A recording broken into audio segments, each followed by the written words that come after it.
Dehradun defence academy. Good day everyone. आज हम लोग जानेंगे कि किसी भी कॉम्पिटिटिव एग्जाम को निकालने के लिए आप इंग्लिश किस तरीके से पढ़ें। देखिए, कोई भी कॉम्पिटिटिव एग्जाम है, चाहे वो एसएससी है, एनडीए है, सीजीएल है, सीडीएससी है, किसी भी डिफेंस सेक्टर का कोई भी एग्जाम है, चाहे कहीं भी है, किसी भी एग्जाम में अगर इंग्लिश आ रही है तो जो इंग्लिश आती है उसको किस तरीके से पढ़ा जाए। और हर एग्जाम का जो इंग्लिश का लेवल है लगभग एक जैसा है, आप उसको अलग अलग नहीं बोल सकते। आपको हर एग्जाम के लिए आपके बेसिक्स बहुत ज़्यादा स्ट्रांग होने ही चाहिए। देखिए, इंग्लिश के दो पार्ट हैं। पहला पार्ट है हमारा ग्रामर, जो एक टेक्निकल पार्ट है, और दूसरा पार्ट है हमारा वोकैब। अब कहने को तो ये याद करने का पार्ट है कि आपको वर्ड मीनिंग याद करने पड़ेंगे, आपको एंटोनिम सिनोनिम याद करने पड़ेंगे, वो बिल्कुल ठीक है, जब तक आप वोकैब का यूज सिर्फ और सिर्फ एंटोनिम और सिनोनिम के क्वेश्चंस करने के लिए कर रहे हैं, दैट इज फाइन। लेकिन कई बार क्या होता है कि क्लोज टेस्ट है, हमारे क्लोज टेस्ट है, कई बार वोकैब के सीधे क्वेश्चन स्पॉटिंग एरर में भी आते हैं। कई बार इनके जो क्वेश्चंस हैं वो सेंटेंस इंप्रूवमेंट में भी आते हैं।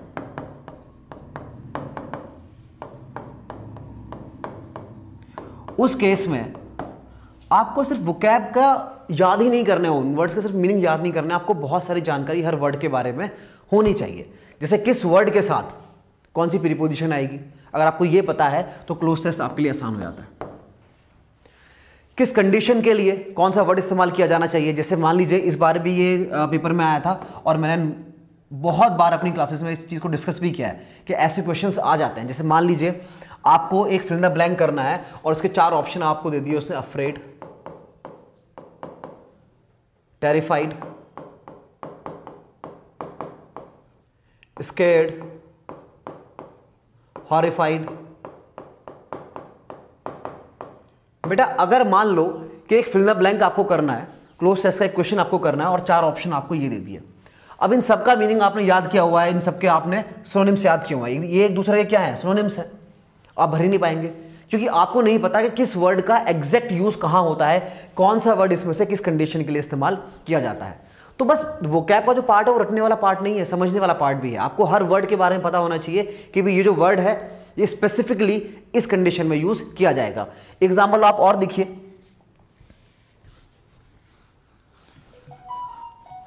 मान लीजिए आपके पास ऑप्शन आ गया लार्ज। ये सिर्फ एक छोटा सा एग्जाम्पल मैं आपको बताने जा रहा हूं ताकि आपको समझ में आ जाए कि मैं कह क्या रहा हूं। लार्ज आ गया, बिग आ गया, एल्डर आ गया, ह्यूज आ गया, और फिल इन द ब्लैंक में आपके पास ये option A, option B, option C, option D. अब इन सबका अगर आपने मीनिंग हिंदी में याद किया, इन सबका मीनिंग है बड़ा। अब भाई के लिए आप लार्ज या ह्यूज नहीं लगा सकते, भाई के लिए आप तो क्या लगाएंगे, एल्डर लगाएंगे, है ना। बात समझ में आ रही है आपको। तो किस कंडीशन में कौन सा वर्ड यूज होना चाहिए आपको पता होना ही चाहिए। और इन वर्ड्स के साथ कहां कहां कैसी कैसी प्रीपोजिशन यूज होती है। जैसे एल्डर के साथ टू आता है, ये आपको पता होना चाहिए। तो जब वोकैब का सेक्शन करें तो आप उनके सिर्फ मीनिंग से याद ना करें, आप हर वर्ड के ऊपर थोड़ा सा R&D करें कि इस वर्ड का किस कंडीशन में इस्तेमाल होता है स्पेसिफिकली, इनके साथ प्रीपोजिशंस क्या आती हैं। ये जो वर्ड्स हैं जो आपके दिए हुए हैं, ये नाउन है, प्रोनाउन है, एडजेक्टिव है, एडवर्ब है। और इसी के ऊपर हम लोग एक लाइव सेशन भी शुरू कर रहे हैं, मोस्ट प्रोबेबली 3-4 दिन में हम लोग शुरू कर देंगे। शाम के टाइम पे 7 बजे हम लोग आधे घंटे एक सेशन रखेंगे रोजाना, और उस आधे घंटे में हम लोग 10 वर्ड डिस्कस करेंगे। उन वर्ड्स का मीनिंग क्या है, एंटोनिम्स क्या है, सिनोनिम्स क्या है, उनके साथ प्रीपोजिशन क्या आती है और किस स्पेसिफिक कंडीशन में वो यूज होते हैं। तो उससे क्या होगा कि सिर्फ वोकैब के द्वारा आपके एंटोनिम सिनोनिम के क्वेश्चन ही नहीं होंगे, उससे आपके क्लोज टेस्ट के, उससे आपके स्पॉटिंग एरर के क्वेश्चंस और सेंटेंस इंप्रूवमेंट के क्वेश्चन, हर तरह का क्वेश्चन आप अटेम्प्ट कर पाएंगे। ठीक है, तो ये बात होगी हमारे वोकैब के सेक्शन की, कहां कहां वो काम आएगा। अब बात करते हैं हम लोग इंग्लिश ग्रामर के सेक्शन की। इंग्लिश ग्रामर में जो पार्ट्स ऑफ स्पीच आपको पढ़ने, यानी जैसे देखिए नाउन है, प्रोनाउन है, एडजेक्टिव है, एडवर्ब है, प्रीपोजिशन है, राइट, कंजंक्शन है, आर्टिकल्स हैं, टेंसेस हैं, और सबसे इंपॉर्टेंट वर्ब, जो कि मैंने देखा है कि मोस्टली टीचर लोग पढ़ाते ही नहीं है। सबसे इंपॉर्टेंट टॉपिक है सर ये वर्ब। अगर आपने वर्ब समझ ली, इसका मतलब आपने इंग्लिश ग्रामर समझ ली। तो ये कुछ 1-2 चैप्टर्स और भी हैं, ये चैप्टर्स आपको पढ़ने हैं। अब जो होता क्या है कि जो इंग्लिश की क्लासेस हम लोगों ने देखी हैं या आज तक जो हम लोगों ने पढ़ी, या यूट्यूब पे हम जो लोग देख रहे हैं आजकल, तो होता क्या है कि लोग पढ़ाते हैं सही और गलत, कि भाई देखिए इस सेंटेंस में डेस्पाइट नहीं आएगा, इस सेंटेंस में डेस्पाइट की जगह आप इंस्पाइट लिखिए,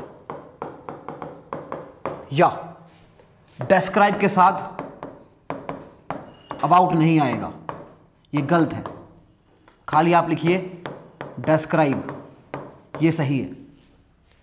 आपको ये सही और गलत में नहीं पढ़ना है सर, आपको सिर्फ ये याद नहीं करना है। इंग्लिश ग्रामर बहुत टेक्निकल सब्जेक्ट है, ये याद करने के लायक सब्जेक्ट नहीं है कि आप बस उसको रट लीजिए कि भैया इसके साथ ये नहीं आता, इसके साथ ये आता है, ये सही है ये गलत है। आपको सही और गलत में चीज़ें पढ़नी ही नहीं है, आपको कंसेप्चुअली पढ़ना है कि भैया ठीक है डिस्क्राइब के बाद अबाउट नहीं आता है, आप मुझे रीज़न बताइए।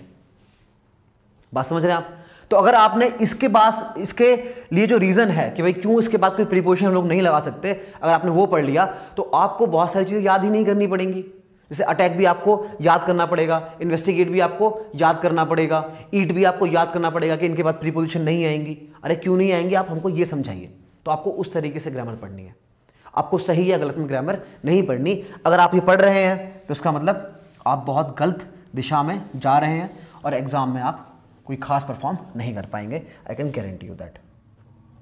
क्योंकि जो कल्चर हमारे यहाँ एजुकेशन का है कि भाई सिर्फ गलत और सही में इंग्लिश पढ़ाई जाए, क्योंकि इंग्लिश में क्या है कि लोग उतना मेहनत करते नहीं हैं, लोग पढ़ते नहीं हैं और सिर्फ बच्चों को काम चलाने के लायक इन्फॉर्मेशन दी जाती है कि भैया ये सही है ये याद कर लेना और ये गलत है ये याद कर लेना। ठीक है, चलिए इसके अलावा एक टिप और है। कोई भी सब्जेक्ट है, मैं सिर्फ इंग्लिश की बात नहीं कर रहा हूँ, है ना, कोई भी सब्जेक्ट है, आप किसी भी सेक्शन को आप छोड़ नहीं सकते। आप ये नहीं कह सकते कि भाई ठीक है यहाँ से सिर्फ 4 क्वेश्चन आते हैं मैं छोड़ देता हूँ, नहीं, हर सेक्शन की वेटेज है सर, हर 2 नंबर की वेटेज है, हर 4 नंबर की वेटेज है। तो आप कोशिश ये कीजिए कि एक होलिस्टिक तैयारी आपकी हो, जो भी सब्जेक्ट आप पढ़ रहे हैं उसके हर आस्पेक्ट के ऊपर आपकी नज़र रहे, चाहे वो रीडिंग कॉम्प्रिहेंशन है ना। एक एग्जाम्पल मैं इसका आपको देता हूँ। अब तक क्या रहा कि भैया एनडी के एग्जाम में बहुत थे कि एंड फ्रेजेस आएंगी और बच्चे हमेशा इसको छोड़ के आते थे कि भैया, बच्चे इनफैक्ट इसको छोड़ के नहीं आते थे, बच्चे इसको याद ही नहीं करते। इस ईयर ही मैंने अपने बच्चों को बोला कि भैया ईडियम्स एंड फ्रेजेस, सेंटेंस, जो भी चीज़ें हैं ये ऐसी है ना, ये एग्जाम में पूछी जा सकती हैं, आप इनको छोड़िए बिल्कुल नहीं। क्योंकि यूपीएससी ये नहीं कहती, या कोई भी जो एग्जामिनर है या कोई भी जो सिलेबस है वो ये नहीं कहता कि भैया ईडियम्स एंड फ्रेजेस हम लोग नहीं पूछेंगे। वो बोलते हैं हम लोग इंग्लिश के ऊपर सवाल पूछेंगे, इंग्लिश ग्रामर के ऊपर सवाल पूछेंगे। अब इंग्लिश ग्रामर और इंग्लिश का जो सिलेबस है उसमें सब आता है, उसमें ईडियम्स एंड फ्रेजेस भी आती हैं, उसमें एंटोनिम्स सिनोनिम्स भी आते हैं, उसमें फ्रेजल वर्ब्स भी आती हैं, उसमें tenses, reading comprehension, antonyms synonyms, one word substitution, सब आता है। तो जब आपको तैयारी करनी है तो आप बहुत ज़्यादा रिजिड ना हो कि भाई ठीक है मैं वन वर्ड सब्स्टिट्यूशन याद करूंगा ही नहीं क्योंकि लास्ट ईयर पेपर में नहीं आए थे। ये जो बचकाना एटीट्यूड है ये आपको छोड़ना पड़ेगा अगर आपको अच्छा स्कोर करना है, और अगर आपको अपनी इंग्लिश वास्तव में ही, या फॉर दैट मैटर कोई भी सब्जेक्ट अगर आपको अपना सुधारना है तो ये कुछ टिप्स मैंने आपको दिए हैं कि भैया इंग्लिश का जो एग्जामिनेशन की आप तैयारी कर रहे हैं वो किस तरीके से की जाए। पहली चीज़, आपको सही और गलत में ग्रामर नहीं पढ़नी है, आपको कंसेप्चुअली क्लियर होना है। कोई चीज़ सही है तो क्यों सही है, गलत है तो क्यों गलत है, हैज़ बीन क्यों नहीं आएगा, आपको ये पता होना चाहिए। आएगा या नहीं आएगा ये तो रटने वाली बात हुई, क्यों नहीं आएगा, अगर नहीं आ रहा है तो, और आ रहा है तो क्यों आ रहा है। अगर प्रीपोजिशन नहीं आ रही है तो क्यों नहीं आ रही है। लोग ये क्यों नहीं पढ़ाते अभी भी आपको कि भैया ठीक है अगर कोई वर्ब है, वर्ब अगर ट्रांजिटिव है, ट्रांजिटिव मतलब उसके पास उसका ऑब्जेक्ट है, तो वर्ब और ऑब्जेक्ट के बीच में प्रीपोजिशन आप लोग नहीं लगा सकते। क्यों? क्योंकि जब आप यहाँ प्रीपोजिशन लिखेंगे जो वर्ब का जो ऑब्जेक्ट था पहले वो अब प्रीपोजिशन का ऑब्जेक्ट बन जाएगा, इसलिए हम लोग बहुत सारी वर्ब्स के बाद प्रीपोजिशन नहीं लगाते। तो आपको प्रीपोजिशन याद नहीं करनी है कि भैया रट लो मैं कि 30 प्रीपोजिशन है, ये 30 वर्ब्स हैं या 40 वर्ब्स हैं या 60 वर्ब्स आपने याद कर ली कि इनके बाद प्रीपोजिशन नहीं आएगा। आपको तो ये देखना है कि भैया वर्ब के बाद ऑब्जेक्ट आता है, अगर वर्ब के पास अपना ऑब्जेक्ट है तो वर्ब और ऑब्जेक्ट के बीच में कोई प्रीपोजिशन नहीं आती, बात खत्म। अब आपको याद करने की आवश्यकता नहीं है। अब जब भी आप किसी वर्ब के पास ऑब्जेक्ट देखेंगे आप प्रीपोजिशन नहीं लगाएंगे। भाई एग्जांपल वही आप देखिए, I will not discuss the matter. Discuss verb है, डिस्कस क्या, व्हाट के जवाब में जो भी आता है वो क्या होता है, ऑब्जेक्ट होता है, ये हो गया हमारा ऑब्जेक्ट। तो इस वर्ब के पास ऑब्जेक्ट है इसलिए यहां प्रीपोजिशन अबाउट यहां नहीं आना चाहिए था, बात खत्म हो गई। अब यही कॉन्सेप्ट आप अलग अलग सेंटेंसेस में अलग अलग वर्ब के साथ इस्तेमाल कर सकते हैं। अब आपको 30 वर्ब्स याद करने की जरूरत नहीं है।